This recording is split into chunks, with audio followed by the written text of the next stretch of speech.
Our next guest just made his pick. He's going with Miami.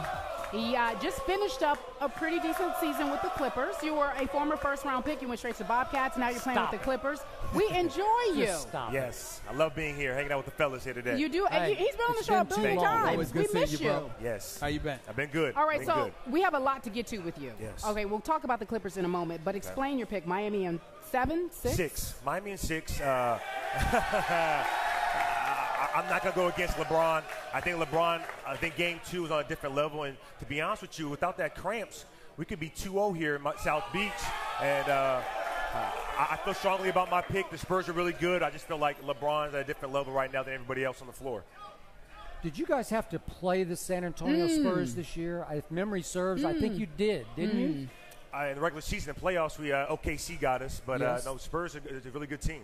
So how do you explain that the Spurs took this team to the brink a year ago, and now you think they're not as good? They won't get as far as they did a year ago. Yeah, right? I definitely think Tim Duncan, you think he's getting slowing too old? down. Is that what you're saying? I don't think he's getting too old because you see him game 1 and game 2. I just think the Heat with LeBron is such a huge factor where he can just take his greatness to a whole other level compared to somebody else.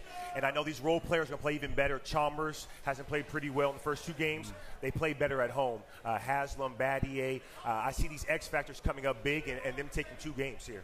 Okay. Do you realize that during the regular season, the San Antonio Spurs had the best road record in the NBA by 5 games? Does that say anything to you? It does say something to you. It tells you it's a veteran team. They've been around for over a decade together. Pop, he knows how to win.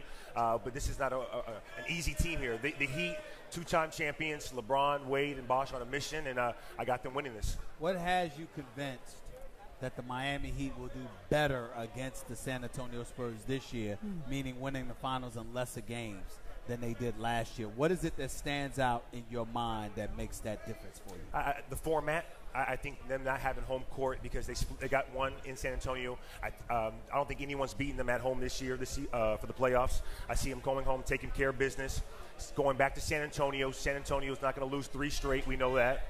Go back to South Beach here and three-peat. So you have So essentially, you have the Miami Heat protecting its home court and not losing a game at home.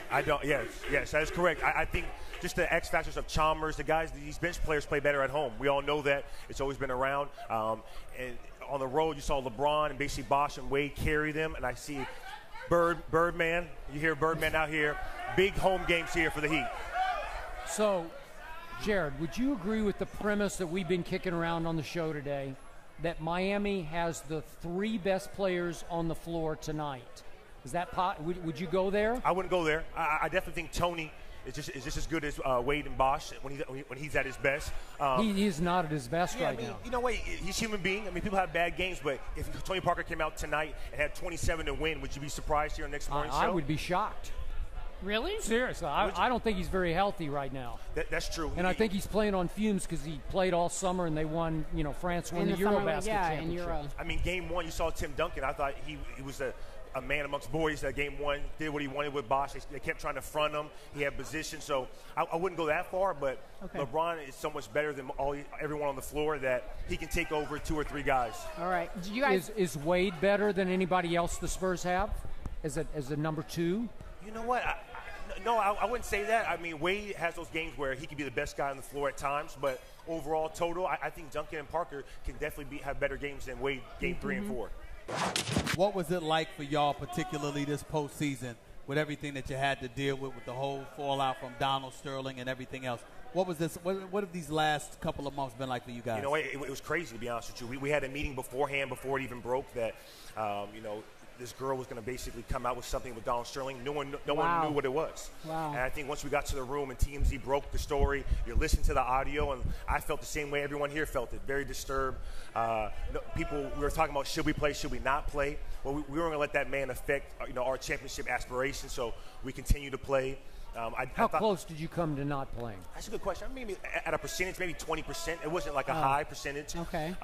We tried to. I thought we overthought it about the stuff with the shirts over, and it kind of affected us. But in no chance did it help made us lose the series. The next series was OKC, but you do think it cost you that game? Yeah, that day? I thought that game, just the mindset, instead of getting prepared for the team task, we're thinking about what we're going to do before the game. And in the playoffs, you can't have any slip-ups. Have you been able to interact much with Donald Sterling through the year? You know what, to be honest with you, when he flew to San Francisco with us, that was the first time on the airplane. There's been kind of some team functions, but overall, he's not in the picture.